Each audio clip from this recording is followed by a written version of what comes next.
Hello everyone, मैं अंकुर वाबेले आप सभी का स्वागत करता हूं आपके अपने channel magnet brains Hindi medium पर। मैग्नेट ब्रेन्स हिंदी मीडियम एक ऐसा प्लेटफॉर्म है जो हिंदी माध्यम की कक्षा 7वीं से लेकर कक्षा 12वीं तक का संपूर्ण पाठ्यक्रम बिल्कुल निःशुल्क में उपलब्ध करा रहा है।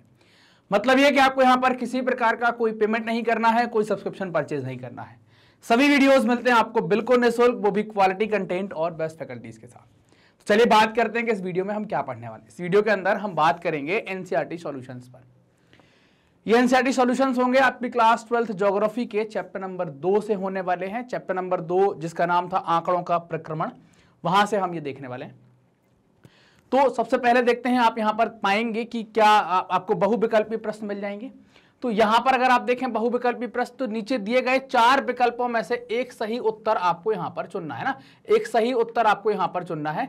जैसे अगर हम बात करें केंद्रीय प्रवृत्ति, जो कि केंद्रीय प्रवृत्ति का जो माप चरम मूल्यों से प्रभावित नहीं होता है वह है, वो बताना है क्या है। 4 ऑप्शन है, माध्य, माध्य तथा बहुलक, बहुलक और माध्यिका। इसमें सही जवाब क्या होगा ये आपको यहां पर बताना है। तो सही जवाब क्या हो जाएगा यहां पर, माध्यिका। मतलब माध्यिका को कोई फर्क, माध्यिका मतलब क्या है कि आपको बहुत सारा डेटा दे दिया गया है, 15, 25, 35, 38, 42, 56, 0, 98। माध्यिका का मतलब क्या है कि ये संख्या जो दी गई है इसका मध्य बिंदु ज्ञात कर लेना, वो माध्यिका कहलाता है। तो तीन एक तरफ 6, यहां पर इन दोनों के बीच में कोई चीज आ जाएगी, उसको क्या कहेंगे, माध्यिका कहलाएगी। तो माध्यिका को कोई फर्क नहीं पड़ता, तो सही जवाब क्या हो जाएगा, माध्यिका हो जाएगा। अगला प्रश्न है प्रश्न नंबर 2, केंद्रीय प्रवृत्ति का वह माप जो किसी वितरण के उभरते भाग से हमेशा संपाती होगा। केंद्रीय प्रवृत्ति का वह माप जो किसी वितरण के उभरते भाग से हमेशा संपाती होगा। मतलब क्या है कि उभरता भाग जो आप देख रहे हैं कुछ इस तरीके के भाग की बात कर रहे हैं। यहां पर ये बात कर रहे हैं कि यहां पर आपको हर बार वो चीज मिलेगी, है ना। हर बार संपाती मतलब क्या है कि एक कॉमन होगा, एक ही जगह मिलेगा, एक ही साथ होंगे। क्या है, माध्यिका है, माध्य तथा बहुलक है, माध्य है, बहुलक है। तो क्या मिलेगा आपको, माध्य और बहुलक, है ना। एक्स बार और, है ना, एक्स बार आपको यहां पर, और साथ ही साथ बहुलक आपको यहां पर देखने को मिलेगा, है ना। तो ये क्या है, साथ में देखने को मिलेगा। बहुलक का मतलब क्या है, रिपीटेशन पर बात करते हैं, और एक्स बार का मतलब क्या है, साधारण औसत से हम देखते हैं। अगला प्रश्न है, ऋणात्मक सहसंबंध वाले प्रकीर्ण अंकन में अंकित मानों के वितरण की दिशा होती है। ऋणात्मक का मतलब क्या है, ऋणात्मक अगर हम नेगेटिव की बात करते हैं तो नेगेटिव का मतलब क्या होता है, नेगेटिव का मतलब होता है दोनों चर में एक दिशा में परिवर्तन ना होना। याद है कि नहीं, एक दिशा में परिवर्तन ना होना, ये बात याद है कि नहीं, एक दिशा में परिवर्तन ना होना।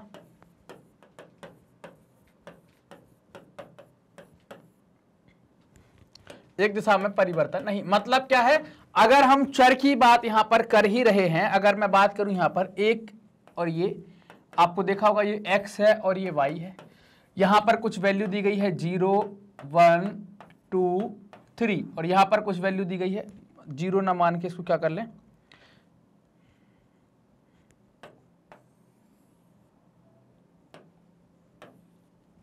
वन, 2, 3, 4, ये 0 की वैल्यू आती है,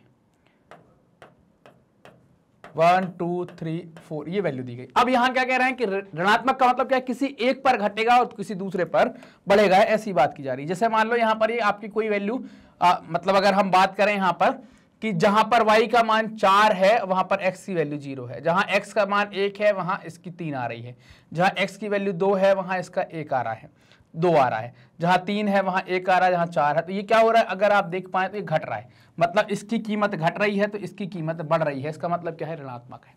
दोनों की जब बढ़ेगी तो इसका मतलब क्या होता है कि वो धनात्मक हो जाता है। तो क्या बताएंगे कैसा बनेगा, ऋणात्मक सहसंबंध वाले प्रकीर्ण कैसे बनते हैं, ऊपर बाएं से नीचे दाएं की तरफ। तो देखें ऊपर बाएं से नीचे दाएं की तरफ, ऐसे ही क्या, ऊपर बाएं से नीचे दाएं की तरफ, ऊपर बाएं से नीचे दाएं की तरफ, नीचे बाएं से ऊपर दाएं की तरफ, ऐसा जा रहा है क्या, ऐसा जा रहा है क्या, नहीं, ये तो धनात्मक का है, ये तो धनात्मक का है, ये नहीं होगा, है ना, इसको हम नहीं मानेंगे, ये नहीं होगा, है ना।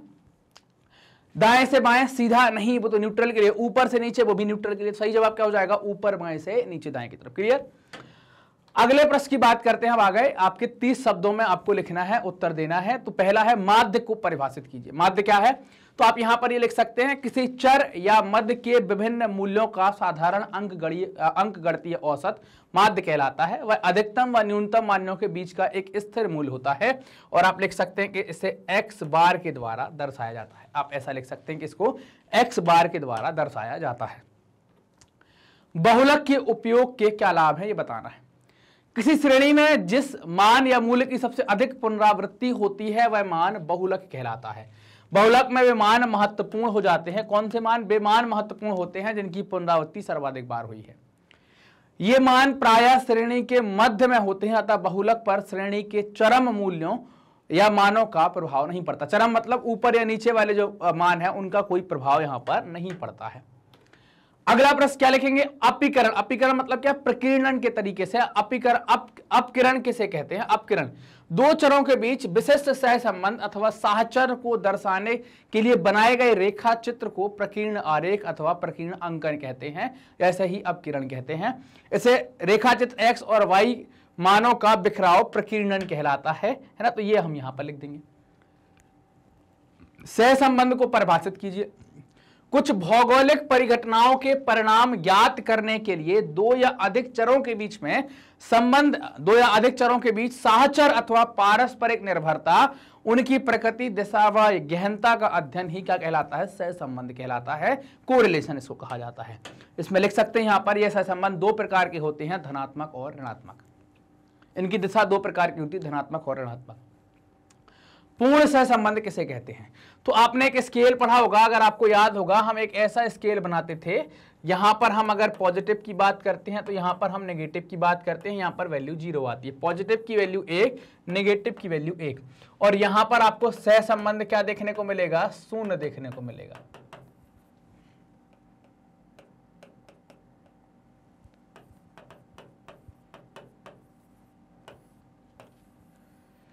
सहसंबंध आपको यहां पर 0 देखने को मिलेगा। अब पॉजिटिव की वैल्यू अगर आप देखें, यहां पर पॉजिटिव की वैल्यू देखें तो ये क्या है? 1 है। यहां पर देखिए नेगेटिव की वैल्यू देख पा रहे हैं तो ये क्या है? आपको 1 देखने को मिल रही। मतलब इसको क्या कहेंगे? ये स्थिति आपकी क्या कहलाएगी? इसको कहा जाता है पूर्ण सहसंबंध। क्या कहलाएगा? पूर्ण सहसंबंध। चूंकि धनात्मक तरफ है तो इसको क्या कहेंगे? धनात्मक पूर्ण सहसंबंध। क्या कहेंगे? धनात्मक। अगर हम नेगेटिव की बात करें तो इसको क्या कहेंगे? पूर्ण सहसंबंध। चूंकि ये ऋणात्मक है तो यहां पर क्या हो जाएगा? ये ऋणात्मक हो जाएगा। फिर आपको स्केल में मैंने बताया था, अगर आपको याद होगा, हमने अलग अलग प्रकार से बातें करी थी। 0 से जब इस तरफ चलते हैं ना, 0 से जब इस तरफ चलते हैं तो सहसंबंध बढ़ना स्टार्ट हो जाता है। 0 से जब हम दूर हटते हैं तो सहसंबंध बढ़ना स्टार्ट हो जाते हैं। अगर मैं बात करूं, आपको याद होगा, यहां पर स्थिति कुछ अलग होगी, यहां पर स्थिति कुछ अलग होगी, और यहां पर स्थिति कुछ अलग होगी। आपको याद होगा, 0 से हटेंगे तो ये नीला वाला जो चिन्ह अपन ने लगाया है, ये किसको दिखाएगा? ये कमजोर को बताएगा, ये मध्य को बताएगा, और ये गहन को बताएगा। याद है कि नहीं है? ये गहन को बताएगा। यही चीजें आपको इसमें लिखनी है। सहसंबंध की दिशा व गहनता का विस्तार किसी भी परिस्थिति में धन 1 से अधिक नहीं हो सकता। सहसंबंध पूरी 1 होने पर, चाहे वह धनात्मक हो ऋणात्मक हो, इसको क्या कहते हैं? पूर्ण सहसंबंध कहा जाता है। ये स्केल आप चाहें तो बना सकते हैं, आपके नंबर कटने की कोई गुंजाइश नहीं रहेगी, पूरे पूरे मिलेंगे। सहसंबंध की अधिकतम सीमाएं क्या होती हैं? तो आप लिख सकते हैं, फिर से वही स्केल बनाकर आप लिख सकते हैं। अगर हम बात करें, आप ऐसे स्केल बना देंगे कि सहसंबंध की अधिकतम सीमा, यहां पर क्या लिख देंगे साथ में? सहसंबंध की अधिकतम सीमा, अधिकतम सीमा +1 से -1 के बीच में हो सकती है। बस सहसंबंध की अधिकतम सीमाएं -1 से लेकर +1 के बीच कुछ भी हो सकती है। जितना शून्य के समीप होगी उतना सहसंबंध कमजोर होगा, जितना दूर होगी उतना सहसंबंध प्रगाढ़ या मजबूत होगा। अब बात करेंगे, निम्नलिखित प्रश्नों के उत्तर आपको 125 शब्दों में देना है ना, लगभग 125 शब्दों में देना है। आरेखों की सहायता से सामान्य तथा विषम वितरणों में माध्य माध्यिका और बहुलक की सापेक्षिक स्थितियों का आपको व्याख्या करनी है। आप ग्राफ देख लीजिए, ये क्या है? सामान्य वितरण की बात की गई है। यहां पर अगर आप देखें तो धनात्मक विषमता की बात की गई है, यहां पर ऋणात्मक विषमता की बात की गई है। ये ग्राफ हमने मैप में भी पढ़े हुए थे, जब हम चैप्टर पढ़ रहे थे अपना, तब भी हमने इनको पढ़ा हुआ था। सामान्य वितरण की विशेषता है कि इसमें माध्य माध्यिका और बहुलक का मान समान होता है, मतलब कि ये समपाती होते हैं, क्योंकि सामान्य वितरण सममित होता है।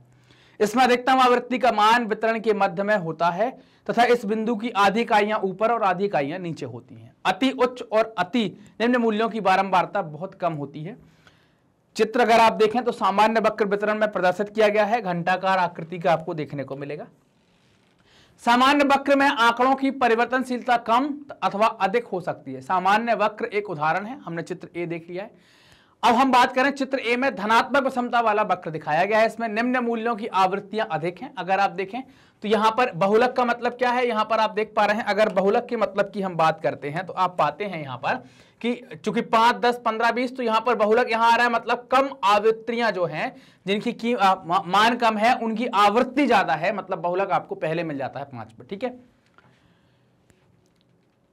कम आवृत्ति मूल्य की आवृत्ति मतलब यहां पर क्या है कि हमने देखा निम्न मूल्यों की आवृत्तियां अधिक हैं और अधिक मूल्य की आवृत्तियां कम है। अधिक मूल्य की आवृत्तियां आप देख पा रहे हैं कम है। इस स्थिति में पहले बहुलक फिर माध्यिका और अंत में माध्य मिलता है। पहले बहुलक फिर माध्यिका फिर माध्य मिलता है। जबकि चित्र बी में ऋणात्मक विषमता दिखाई गई है, इसमें कम मूल्य की आवृत्तियां कम होती हैं और अधिक मूल्य की आवृत्तियां अधिक होती हैं। ऐसी स्थिति में अगर आप देखें यहां पर कि यहां पर अगर आप बहुलक की बात करें तो ये बहुलक है, ये बाद में है, अधिक मूल्य की आवृत्ति ज्यादा है। तो ऐसी स्थिति में क्या मिलेगा, माध्य पहले फिर माध्यिका और बहुलक सबसे अंत में आपको प्राप्त होगा। यदि आंकड़े विषम अथवा विकृत हों तो माध्य माध्यिका तथा बहुलक संपाती नहीं होंगे। विषम आंकड़ों के प्रभाव को ए तथा बी के द्वारा स्पष्ट रूप से दिखाया गया है, जबकि सम आंकड़ों के प्रभाव को इसके पहले वाले चित्र में दिखाया गया है। अगला प्रश्न है, माध्य माध्यिका तथा बहुलक की उपयोगिता पर टिप्पणी करें। संकेत, उनके गुण और दोषों पर भी आपको बताना है। सामान्य वितरण में माध्य माध्यिका और बहुलक का मान समान होता है। अधिकतम आवृत्ति का मान वितरण के मध्य में होता है। मध्य बिंदु से आधी इकाइयां ऊपर, आधी इकाइयां नीचे होती हैं। अधिकतर इकाइयां वितरण के मध्य में अर्थात माध्य के निकट स्थित होती हैं। अति उच्च और निम्न मूल्यों की बारंबारता का बंटन या आवंटन, है ना, बारंबारता का आवंटन, या यहां पर अपन क्या कर सकते हैं, आवंटन भी कर सकते हैं। आवंटन बहुत कम होता है। सामान्य वितरण वक्र की आकृति घंटाकार, है ना, कैसी, घंटाकार होती है, घंटाकार वक्र जैसी होती है, क्योंकि यह वक्र सममित होता है। यदि आंकड़े विषम और विकृत हों तो माध्य माध्यिका बहुलक संपाती नहीं होते। सामान्य वितरण वक्र की सहायता से केंद्रीय प्रवृत्ति के तीनों मापों की तुलना आसानी से की जा सकती है। आप आसानी से इनकी तुलना कर सकते हैं। एक काल्पनिक उदाहरण की सहायता से मानक विचलन की गणना आपको करनी है ना। ये हमारा आंसर हो गया। उपयोगिता अपन ने बता दी क्या है और उनको लिख दिया, उनकी क्या विशेषताएं हैं, ये सारी बातें। आप चाहें तो यहां पर एक स्टार्टिंग ऐसी भी कर सकते हैं। इस वाले प्रश्न में आप माध्य की परिभाषा दे दीजिए, उसका उपयोग बता दीजिए, माध्यिका की परिभाषा उसका उपयोग, बहुलक की परिभाषा उसका उपयोग। और जब हम चैप्टर पढ़ रहे थे तो उसमें हमने कुछ कुछ कमियां भी देखी थी। माध्य माध्यिका और बहुलक, बहुलक रिपीटेशन पर काम करता है, माध्यिका मध्य की चीज को पकड़ती है, मध्य पद के मान की कीमत होती है, और माध्य जो है वो साधारण औसत होता है। तो आप एक एक करके तीनों को बता सकते हैं। माध्य लिखें, उसकी परिभाषा लिखें, उसका सिंबल बताएं, उसका फॉर्मूला बताएं, उपयोगिता बताएं, माध्यिका का लिखें, बहुलक का लिखें। वैसे लिख सकते हैं और ऐसे भी आप लिख सकते हैं, क्योंकि तीनों का कॉमन लिख दिया गया है यहाँ पर, तो ऐसे भी आप लिख सकते हैं। नहीं तो तीनों के अलग अलग आप लिख सकते हैं, वो चलेगा। एक काल्पनिक उदाहरण की सहायता से मानक विचलन की गणना की प्रक्रिया समझाइए। मानक विचलन प्रकीर्ण का सर्वाधिक स्थिर माप है। इसकी गणना हमेशा माध्य के परिप्रेक्ष्य में की जाती है, इसलिए इस वर्ग माध्यनमूल विचलन भी कहते हैं, इसे वर्ग माध्यनमूल विचलन भी कहते हैं। ग्रीक अक्षर, है ना, ग्रीक अक्षर रो से इसको दिखाते हैं, ग्रीक अक्षर रो से इसको दिखाते हैं, रो। तो अंग्रेजी में इसको एसडी, है ना, स्टैंडर्ड विचलन कह देते हैं, अभिव्यक्त करते हैं। इसका गणितीय सूत्र सिग्मा कहलाता है, ये रो नहीं, सिग्मा, रो तो ये होता है ना, सिग्मा कहलाएगा ये। इसका गणितीय सूत्र आप क्या लिखेंगे, सिग्मा। तो यहां पर क्या आ जाएगा, ये वाला सिग्मा जोड़ वाला x माइनस एक्स बार और ब्रैकेट का whole square divide by n। यहां सिग्मा मानक विचलन है, और ये क्या है, sum total of squares of deviation, और n नंबर ऑफ आइटम्स हैं। ये अगर आप रखते हैं तो आपको यहां पर ये पता चल जाएगा। प्रकीर्ण का कौन सा माप सबसे अधिक अस्थिर है और क्यों? प्रकीर्ण को मापने के लिए अनेक विधियां प्रयोग में लाई जाती हैं, जैसे विस्तार, चतुर्थ विचलन, माध्य विचलन, मानक विचलन, विचरण गुणांक और लॉरेंज वक्र। इनमें प्रत्येक विधि के अपने गुण और सीमाएं होती हैं, किंतु विस्तार अथवा परिसर द्वारा परिकलित माप सबसे अधिक स्थिर है, क्योंकि इस श्रेणी के सबसे उच्चतम मान में से सबसे न्यूनतम मान को घटाकर प्राप्त किया जाता है। तो ये आसानी से आप निकाल लेते हैं। अस्थिर होती है ना, अस्थिर का निकालना है तो अस्थिर, है ना, सबसे अधिक अस्थिर कौन सी है, ये जो विस्तार वाली है। इसमें से हम सबसे बड़े मान में से सबसे छोटे मान को घटा देते हैं और निकल आती वैल्यू, और उसमें से कोई अगर एकाध भी हम गायब कर दे तो गड़बड़ हो जाए। जैसे आप देखें, निम्नलिखित अवर्गीकृत आंकड़ों के आधार पर दैनिक मजदूरी हमको प्राप्त करनी है। 80, 85, 95, 100, 110, 120, 200 दिया है। फॉर्मूला है विस्तार का L - S। आर रेंज है, एल उच्चतम मान है, एस निम्नतम मान है, लार्जेस्ट वैल्यू है, स्मॉलेस्ट वैल्यू है, एल जो हमको मिल गई 200 और एस जो हमको मिल जाती है कितनी 80। तो यहां पर अगर आप देखें तो आर की वैल्यू हमने निकाली, 200 में से 80 गई, 120 बची। इस श्रेणी में अगर हम आप अंतिम 200 को हटा लेते हैं तो मान घटकर कितना हो जाता है, 120 में से 80 घटेगा 40 हो जाता है। तो आप देख सकते हैं कितने मान में बदलाव, अस्थिर वैल्यू आपको यहां देखने को मिलेगी। इस तरह केवल एक मान हटाने पर आर का मान घटकर केवल 1/3 से भी कम रह जाता है। अतः दो चरम मानों पर आधारित परिणाम भ्रामक, अवास्तविक व अविश्वसनीय होते हैं। सारे चरणों पर या सारे मानों पर हमें ध्यान देना होता है, तब हम विश्वसनीय मान निकाल सकते हैं। सहसंबंध की गहनता पर एक विस्तृत टिप्पणी आपको लिखनी है। सहसंबंध की गहनता पर मापन दोनों चरों में अनुरूपता या साहचर्य है ना, साहचर्य पर निर्भर होता है।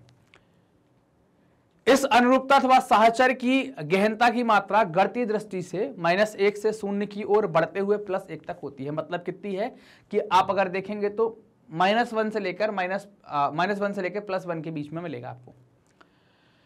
सहसंबंध पूरा एक होने पर चाहे वो धनात्मक हो ऋणात्मक हो, इसको पूर्ण सहसंबंध कहा जाता है। गहनतम संबंध के दो विपरीत सिरों पर +-1 के ठीक मध्य होता है। मतलब मध्य में अगर हम देखें यहाँ पर +1 है, यहाँ पर -1 है, तो यहाँ के ठीक मध्य में 0 होता है, जहां पर सहसंबंध शून्य माना जाता है, जहां पर सहसंबंध की स्थिति 0 होती है।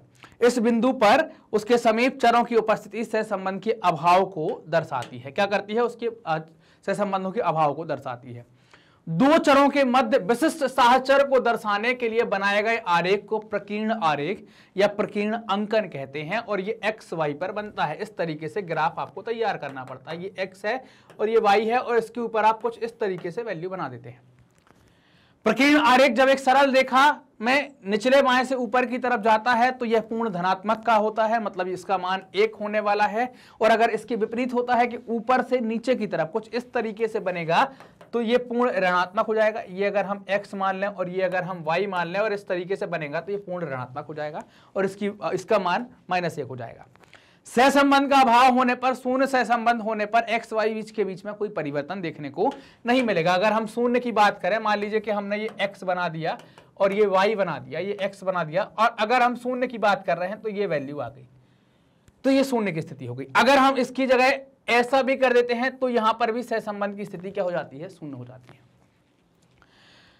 तो प्रकीर्ण आरेख x और y चरों का बिखराव x तथा y के समानांतर होता है और समानांतर सरल रेखाएं दिखाई देती हैं, तो इसको क्या कहते हैं, अभाव कहा जाता है। अब बात करेंगे कोटि सहसंबंध की गणना के विभिन्न चरण कौन से हैं। स्पीयरमैन ने कोटियों के आधार पर सहसंबंध की गणना विधि प्रस्तुत की है। प्रचलित रूप से स्पीयरमैन ने कोटि सहसंबंध के नाम से, स्पीयरमैन की जो विधि है उसे कोटि सहसंबंध नाम से जानते हैं। रैंक कोरिलेशन कहलाता है। इसे ग्रीक अक्षर रो से जाना जाता है, इसका उच्चारण भी हम रो करते हैं। इसकी गणना के निम्न चरण है। एक्स और वाई के आंकड़ों को तालिका में क्रमशः हम देख लेते हैं कैसे हैं। तो इसको क्या करते हैं, इसको देखो, इसको क्या करते हैं, अगर हम देखें सबसे पहला चरण क्या आ जाएगा, देख लेते हैं एक बार क्या है।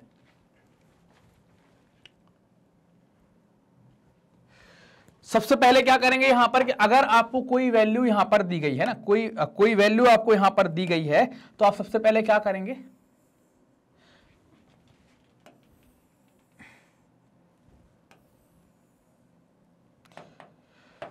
सबसे पहले यहां पर x की वैल्यू और y की वैल्यू आपने लिख ली। अब आपको x की कोटि और y की कोटि निकालना, तो यहां पर अपन कर देंगे xr और यहां पर कर देंगे yr। कोटि देनी पड़ती है। कोटि का मतलब क्या है, जो सबसे बड़ी संख्या होगी हमें उसको क्या करना पड़ेगा, उसको 1 रैंक देनी होगी, उसके बाद जो संख्या होगी उसको 2 रैंक हमको देनी होगी। और यहां पर हम कोटियों का डिफरेंस निकाल लेंगे, xr माइनस yr जो भी आएगा, और यहां पर जो आएगा इसका हम क्या करेंगे, स्क्वायर निकाल लेंगे। यहां पर जो भी x बार आ रहा है इसका स्क्वायर निकाल लेंगे और इसको हम जोड़ देंगे सिग्मा x स्क्वायर, है ना, sigma x square upon n। ये अगर हम कर देंगे तो ये आपने देखा होगा ऐसे कुछ हम निकाल लिया करते थे कोटि से संबंध। कोटि मतलब आपको यहां पर रैंकिंग देनी पड़ रही है, इस कारण से कोटि। तो ऐसे आपको यहां पर बताया जाएगा। प्रथम चरण में एक्स वाई चरों को क्या करेंगे, तालिका में जमा लेंगे, और आप क्या करेंगे, द्वितीय चरण क्या आ जाएगा, द्वितीय चरण में कोटि दे देंगे, कोटि निर्धारित कर देंगे, सबको कोटि आवंटित कर देंगे। तृतीय चरण में आप क्या करेंगे, तो तृतीय चरण के अंदर आप क्या करेंगे, इनका दोनों कोटियों का x और xr और yr का आप अंतर निकाल लेंगे, और चतुर्थ चरण में क्या करेंगे, इसका वर्ग कर देंगे, है ना। चतुर्थ चरण में क्या करेंगे आप, इसका वर्ग कर देंगे।